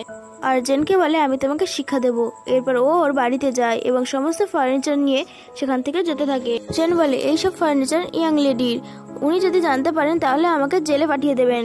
ও বলে ভালো হবে তুমি জেলে চলে গেলে। ও তখন সেখান থেকে যেতে থাকে আর জেন ওকে থামাতে থাকে। জুয়ান যখনই গাড়ি দরজা বন্ধ করে জেনের হাতে লেগে যায়। তখনই ল্যান্ড লেডি ফোন করে এবং বলে তুমি আমার সমস্ত ফার্নিচার নিয়ে চলে গেছো, যদি ওর টাকা না দাও তাহলে আমি তোমাকে জেলে পাঠিয়ে দেবো। আর বলে তুমি টাকা না নিয়ে বাড়িতে ফিরে আসবে না। জ্যান স্যাড হয়ে যায়, ও বুঝতে পারছিল না ও কি করবে। তখনই ওর ছোট ভাইয়ের দোকানের সামনে দিয়ে পার হচ্ছিল। ওর তখন মনে পড়ে ভাই বলেছিল তোমার কোনো জিনিসের দরকার হলে আমাকে বলবে। ওর খিদে পেয়েছিল, তাই ও ভাবছিল ও ভেতরে যাবে কিনা, কিন্তু ভাই ওকে দেখে ফেলে এবং ওকে ভেতরে নিয়ে আসে, কফি এবং পেস্ট্রি খাওয়ায় আর জিজ্ঞাসা করে তোমার বয়ফ্রেন্ড কি তোমাকে আবার বুলি করেছে, আর এই তোমার হাতে এই চোটটা কিসের লেগেছে। ও বলে আমাকে কেউ বুলি করেনি। তখন ঠিক ভাইয়ের কাছে বাড়ি থেকে একটা কল আসে। তখন ভাই ওকে বলে গ্র্যান্ডপার শরীরটা ভালো নয়, আমাকে বাড়িতে যেতে হবে। আর বলে আমার এক বেস্ট ফ্রেন্ড আসবে, ও কেক অর্ডার করেছিল, ও আসলে ওকে কেকটা দিয়ে দিও। আর ওকে কেকের কথা বলে চলে যায়। তখন ষষ্ঠ ভাইয়ের ফ্রেন্ড চ্যান ওখানে আসে। তখন চ্যান বলে তো আপনি সেই যে কেক অর্ডার করেছিলেন? ও বলে হ্যাঁ। চ্যান বলে ঠিক আছে, আমি কেক প্যাক করে দিচ্ছি। চ্যান বলে আমাদের আগে কখনো দেখা হয়েছে? চ্যান বলে আমি অনেক জায়গায় কাজ করি, আপনি হয়তো সেখানেই কোথাও দেখেছেন। আর ও কেক প্যাক করতে চলে যায়। তখনই চ্যানের কাছে বাড়ি থেকে কল আসে। ওকে বলছিল আমাদের ছেলের ফিভার হয়েছে, তুমি আসবে ওষুধ নিয়ে আসবে। ও হসপিটালে যায় এবং সপ্তম ভাইয়ের কাছে যায়। ওকে বলে আমার ছেলের খুব ফিভার হয়েছে। ভাই ওকে ওষুধ লিখে দেয়। ও তখন ওকে থ্যাঙ্কস বলে। ভাই বলে তুমি আমার এত বড় হেল্প করেছো, তুমি আমাদের বোনকে খুঁজে দিয়েছো, আর আমি এতটুকু করতে পারবো না? ও বলে থ্যাঙ্কস বলার প্রয়োজন নেই। এরপর চ্যান বাইরে চলে আসে। ও মেডিসিন পড়ছিল। ও দেখে ডিএনএ টেস্টের রিপোর্ট। ও ডিএনএ টেস্টের রিপোর্টে পড়ে বলে ওদের সিস্টারের নাম তো জেন ছিল, আর এখানে তো ভেনভেনের রিপোর্ট। পরের সিনে দেখি ষষ্ঠ ভাই বাড়িতে যায়। বোন এবং গ্র্যান্ডপা একসাথে বসেছিল। ভাই ভেনভেনের জন্য কেক নিয়ে আসলে ও বলে আমি কেক পছন্দ করি না। তখন গ্র্যান্ডপা ওকে সাপোর্ট করে বলে এ এখন বড় হয়ে গিয়েছে, এর এখন কেক পছন্দ নয়। ভেনভেন গ্র্যান্ডপাকে বলে আমার একটা ডায়মন্ডের নেকলেস পছন্দ হয়েছে, তার জন্য আমার 10 মিলিয়ন লাগবে। তখন ভাই বলে তুমি আমায় বলো, আমি তোমাকে কিনে দেবো। কিন্তু ভেনভেন বলে ছেলেদের এই ব্যাপারে নলেজ নেই, আর নেকলেস আমি নিজে গিয়ে কিনতে চাই। গ্র্যান্ডপা আমাকে টাকা দাও। তখন গ্র্যান্ডপা অ্যাসিস্ট্যান্টকে বলে এর অ্যাকাউন্টে টাকা পাঠিয়ে দাও। তখন ভেনভেন ভাবে আমি এর আগে অনেক টাকা নিয়ে নিয়েছি, আমাকে আরো টাকা পয়সা নিয়ে নিতে হবে। যদি আমি ধরা পড়ে যাই তাহলে এরা আমার কিচ্ছু করতে পারবে না। তখন ওর বাবা ওকে ফোন করছিল, তাই ও ঘরে চলে যায়। অ্যাসিস্ট্যান্ট গ্র্যান্ডপাকে বলে ইয়াং লেডি আগেই অনেক বিলিয়ন টাকা নিয়ে নিয়েছে, আর এনার নেচার এমন, আমার তো মনে হয় না ইনি ম্যাডামের মেয়ে। গ্র্যান্ডপা মাইন্ড না করে বলে এতদিনও কিছু পায়নি, সেই জন্য এরকম করছে। কিন্তু অ্যাসিস্ট্যান্ট জেদ ধরে বসে থাকে। ও বলে আমার মনে হয় না এই ইয়াং লেডি। তখন চান ওখানে আসে। তখন ষষ্ঠ ভাই বলে আজ তোমার মেয়ের জন্মদিন, তাহলে তুমি এখানে কি করছো? আর বলে তোমার মেয়ের কেক পছন্দ হয়নি। তখন চান বলে আমার অনেক বড় ভুল হয়ে গিয়েছে, সেই জন্য আমি এখানে এসেছি ভুল শুধরে নেবার জন্য। গ্র্যান্ডপা বলে আমার তো তোমাকে থ্যাঙ্কস বলা উচিত, কারণ তোমার জন্য আমি আমার নাতনিকে পেয়ে গেছি, আর তুমি কেন সরি বলছো? তখন চ্যান বলে আমার ছেলের ফিভার হয়েছিল, আমি মিস্টার লুয়ের কাছে গিয়েছিলাম, অ্যাক্সিডেন্টলি ডিএনএ টেস্টের রিপোর্ট আমার কাছে চলে আসে। যখনই আমি এটা দেখি আমি শকড হয়ে গিয়েছি। ভ্যানভ্যান আপনার নাতি নয়। আর জেনের ফটো দেখিয়ে বলে আপনার নাতনি তো এর নাম হলো জেন। ভাই আর গ্র্যান্ডপা এটা শুনে শকড হয়ে যায়। চ্যান বলে আমারই সমস্ত ভুল, আমি আপনাদের বলেছিলাম ও কফি শপে কাজ করে, আমার উচিত ছিল আমি আপনাদের নিয়ে গিয়ে দেখা করানোর। তখনই গ্র্যান্ডপার বুকে ব্যথা ওঠে এবং বলে যাও আমার নাতনিকে তাড়াতাড়ি ফিরিয়ে নিয়ে এসো। না জানি ওর সাথে কি হয়েছে। ষষ্ঠ ভাই ওকে নেওয়ার জন্য বেরিয়ে পড়ে। আর জেনের কাছে থাকার জায়গা ছিল না, সেই জন্য সে শপেই শুয়ে পড়েছিল। এরপর ও ঘুম থেকে ওঠে তো দেখে ও টাইম হয়ে গিয়েছে অফিসে যাবার। ও অফিসে চলে যায় এবং প্রথম ভাইয়ের কাছে গিয়ে বলে আমার 3 মাসের আগে অ্যাডভান্স পেমেন্ট চাই। এটা শুনে প্রথম ভাই রেগে যায় এবং বলে তোমার এত টাকার প্রয়োজন কেন পড়ছে সেটা আমি জানি, তুমি তোমার চিটার বয়ফ্রেন্ডকে টাকা দিতে চাইছো। ও বলে ওর সাথে আমার কোনো সম্পর্ক নেই। প্রথম ভাই ওর হাত দেখে আর বলে তোমার হাতে কি করে লেগেছে? আর বলে তোমাকে কেউ কি বুলি করেছে? ও বলে ঘরে একটা প্রবলেম চলছে, তাই একটা হাত লেগে গেছে। আর বলে আমাকে অ্যাডভান্স দিন। প্রথম ভাই ক্রেডিট কার্ড বের করে বলে এতে কিছু টাকা রয়েছে তোমার পেমেন্টের, আর তুমি যে প্রজেক্টটা দিয়েছো তারও পেমেন্ট রয়েছে। ও কাঠ নিয়ে চলে যায়। এরপর ষষ্ঠ ভাই শপে আসলে ও দেখে চ্যান সেখানে ছিল না। এরপর ও প্রথম ভাইকে ফোন করে বলে আমাদের বোন ভ্যান নয়, আমাদের বোন জ্যান, তাই ও যদি অফিসে যায় ওকে আটকে রাখবে। প্রথম ভাই বলে ওর টাকার প্রয়োজন ছিল, সেই জন্য ও টাকা নিয়ে এখান থেকে চলে গিয়েছে। আর ও বলে ভাইদের কল করো, সবাই মিলে ওকে খুঁজে নেব। তারপর ও ভাইদের কল করে এবং বলে আমাদের সন্দেহ ঠিকই ছিল, জেনই আমাদের বোন। তখন ভাইদের কল করে এবং বলে আমাদের সন্দেহ ঠিকই ছিল, জেনই আমাদের বোন। এতে বেশি শকড ছিল পঞ্চম ভাই, কারণ ওই একমাত্র ভ্যানকে নিজের বোন বলে মেনেছিল। এরপর আমরা দেখি জেনকে, সে ট্রেনের টিকিট কেটেছিল আর ভাবে ল্যান্ড লেডির টাকা দিয়ে আমি এখান থেকে চলে যাব এবং নতুন শহরে গিয়ে নতুন জীবন শুরু করব। আর ওখানে জুয়ান চলে আসে, ওর হাতে ক্রেডিট কার্ড দেখে বলে, বাহ, তোমার কাছে তো টাকা চলে এসেছে, এই টাকাগুলো আমাকে দিয়ে দাও। চ্যান ওকে দিচ্ছিল না, তখন জুয়ান বলে, তোমার পিকচার আমার কাছে রয়েছে, তুমি যদি না দাও আমি এটা অনলাইন করে দেবো আর তোমার সম্মান চলে যাবে। চ্যান বলে, কেমন ছবি? জুয়ান ওকে ছবিটা দেখায়। তখন চ্যান বলে, তুমি আমাকে সেল করেছো আর এই সব কিছুর পেছনে তুমি ছিলে আর তুমি আমার ছবিটা তুলেছো। চ্যান বলে, তুমি এই কারণে আমার সঙ্গে বন্ধুত্ব করেছিলে। তখন জুয়ান বলে, আমি তোমার সঙ্গে বন্ধুত্ব করেছিলাম টাকার জন্য, আর তুমি ভেবেছিলে আমি তোমাকে সত্যিকারে ভালোবাসি, কিন্তু তোমার মতন গরিব মেয়েকে কে ভালোবাসবে? এটা বলে সে তার কাছ থেকে কাঠ ছিনিয়ে নিয়েছিল। তখনই ভাইয়েরা ওখানে চলে আসে এবং পঞ্চম ভাই ওকে আবার মারে। তখন প্রথম ভাই বলে, প্রথমবার আমি এদের আটকে নিয়েছিলাম, কিন্তু এইবারে আর আটকাবো না। তখন বলে, তোমাদের যা ইচ্ছে তোমরা এর সাথে করতে পারো। জুয়ান জেনের কাছে ক্ষমা চায় আর বলে, আমাকে আর একটা সুযোগ দাও, আমি এরকম আর কখনো করবো না। তখন জেন বলে, আমি তোমাকে আবার সুযোগ দিয়েছিলাম, কিন্তু তুমি সেরকমই করেছিলে, আমি তোমাকে আর এবারে ক্ষমা করবো না। তখন পঞ্চম ভাই ওকে নিয়ে যায় এবং বলে, কালকের সূর্য তুমি আর দেখতে পাবে না। তখন প্রথম ভাই এসে বলে, আমাদের বোন ভ্যান নয়, তুমি। তখন ও বলে, এইসব কিছু মিথ্যে কথা। তখন ওরা সবাই একসাথে বলে, আমরা হসপিটালের ফুটেজ চেক করেছি, আমরা দেখেছি কিভাবে তোমার আর ভ্যানের ব্লাড স্যাম্পল এক্সচেঞ্জ হয়ে গিয়েছিল। আর বলে, তুমি ডাক্তারের ভুলের জন্য তুমি এত কিছু স্যাক্রিফাইস করেছো, আর ভ্যান সুযোগ নিয়েছে। আর ওকে ডিএনএ টেস্টের রিপোর্ট দেখায় আর বলে, তুমি যখন দাঁত দেখাতে গেছিলে সপ্তম ভাইয়ের কাছে, ভাই তোমার ব্লাড নিয়ে ডিএনএ টেস্ট করিয়েছে, আর এই রিপোর্টের অনুযায়ী তুমি আমাদের বোন। এরপর চুয়ান, জিয়ান ও জেনের ছবি সোশ্যাল মিডিয়ায় দিয়ে দিয়েছিল। তো চিয়ান পোস্ট দেখে অ্যাসিস্ট্যান্টকে বলে, তুমি তো বলেছিলেন ওই রাতে ভ্যান ওখানে ছিল। অ্যাসিস্ট্যান্ট বলে, এই সব কিছু আপনার গ্র্যান্ডপা করেছে এবং বলেছেন আপনি যদি কখনো জিজ্ঞাসা করেন তাহলে ভ্যানের নাম বলতে। তখন চিয়ান বলে, গ্র্যান্ডপা না মানলেও আমি ওই মেয়েকে কখনোই বিয়ে করব না। তখন অ্যাসিস্ট্যান্ট বলে, ভ্যান লু ফ্যামিলির ইয়াং লেডি, ওরাও আপনাকে ছাড়বে না। ও বলে, আমার তাদের কোনো যায় আসে না, আমাকে এঙ্গেজমেন্ট ভাঙতে হবে আর জেনকে মানাতে হবে। এরপরও ভ্যানকে ফোন করে এবং বলে, আমার সঙ্গে দেখা করো। এরপর ভ্যান বাড়িতে যায় এবং ওর বাবাকে বলে, আপনাকে আমি প্যান কার্ড দিচ্ছি, আপনি যা চেয়েছিলেন আপনি তাই পেয়ে গেছেন। বাবা খুশি হয়ে বলে, আমরা ক্রাইসিসের মধ্যে থেকে বেরিয়ে এসেছি, এখন আমাদের আর কেউ নিচু বলতে পারবে না। ভ্যান বলে, আপনি যেটা চেয়েছিলেন আপনি সেটা পেয়ে গেছেন, এবার আমি যেটা চাই সেটা আমাকে নিতে দিন। আর ও বলে, আমি কখনো কাউকে জানতে দেব না যে আমি আপনারই মেয়ে। ও বাবাকে ধাক্কা মেরে ওখান থেকে বেরিয়ে যায়। ও বাইরে গিয়ে দেখে চিয়ান ওখানে দাঁড়িয়েছিল। চিয়ান বলে, আমি তোমার সঙ্গে কথা বলতে চাই, চলো আমরা ভেতরে গিয়ে কথা বলি। ভ্যান ওকে ভেতরে যেতে দেয় না। চিয়ান সন্দেহ হয় এবং অ্যাসিস্ট্যান্টকে বলে, যাও ভেতরে গিয়ে চেক করে আসো ইশারাতে। আর ও ভ্যানের সাথে চলে যায়। এরপর আমরা দেখি ভাই চিয়ানকে বাড়িতে নিয়ে আসে। তো সব ভাই এবং গ্র্যান্ডপা ওকে খুশি খুশি ওয়েলকাম জানায়। ওরা সবাই কনফার্ম হয়ে গিয়েছিল যে চ্যান এই পরিবারের ইয়াং লেডি, তাই সবাই অর্ধেক প্রপার্টি ওর নামে করে দিতে চাইছিল। চ্যান বলে, আমার এসব কিছু লাগবে না। তখন গ্র্যান্ডপা বলে, তুমি যা কষ্ট করেছো তা এই সব কিছু তোমার কষ্ট কমাতে পারবে না, কিন্তু এই সব কিছু তোমার ভাইদের ভালোবাসা, এটা তুমি রেখে দাও। তখনই ওখানে চিয়ান এবং ভ্যান চলে আসে। জেনকে দেখে ভ্যান বলে, তুমি আবার এখানে চলে এসেছো, তুমি একটা মিথ্যেবাদী আর তুমি আমার ফ্যামিলি করার চেষ্টা করছো। তৃতীয় ভাই বলে, মিথ্যেবাদী তো তুমি নিজেকে আমাদের বোন বলেছো। এটা বলে ওকে একটা জোরে চড় মারে দেয়। প্রথম ভাই বলে, তুমি প্রথম থেকেই জানতে যে তুমি ফেক, তাহলে কেন আমাদের অন্ধকারে রেখেছিলে? তখন ভ্যান বলে, ঠিক আছে, তোমরা সবকিছু জেনে গেছো, তাও তোমরা আমার কিছু করতে পারবে না। আর বলে, আমি চিয়ানের সঙ্গে বিয়ে করতে যাচ্ছি, তাই তোমরা প্রপার্টির অর্ধেক ভাগ দেবে। তৃতীয় ভাই বলে, আমরা তোমাকে প্রপার্টি কেন দেবো? তখন ও বলে, তোমরা নিজেরাই অ্যানাউন্স করেছিলে যে আমি তোমাদের বোন, আর তোমরা যদি আমাকে প্রপার্টি না দাও তাহলে আমি তোমাদের রেপুটেশন খারাপ করে দেব। আর বলে, এই সব কিছু জানের কারণে হয়েছে। জানকে ও মারতে যাচ্ছিল তখন সব ভাই ওকে আটকে নেয় এবং চতুর্থ ভাই ওকে ধাক্কা মেরে নিচে ফেলে দেয়। জান ওকে বলে, প্রথমে তুমি আমার এক্স বয়ফ্রেন্ডকে ছিনিয়ে নিয়েছো আর এখন আমার ফ্যামিলি কাটতে চাইছো, আর এখন মিথ্যে কথা বলছো। মিথ্যে কথা বলতে তোমার লজ্জা করে না? ভ্যান কিছু বুঝতে পারছিল না, সেই জন্য ও চিয়ানকে বলে, তুমি আমার সঙ্গে যা করেছো তার জন্য তুমি রেসপন্সিবল। তখন চিয়ান ওকে বলে, আমি তো তোমার সঙ্গে এই কারণে দেখা করতে এসেছিলাম যে লু ফ্যামিলির কাছে এসে আমি এঙ্গেজমেন্ট ভেঙে দেবো, কিন্তু এখন জানতে পারলাম তুমি তো ফেক।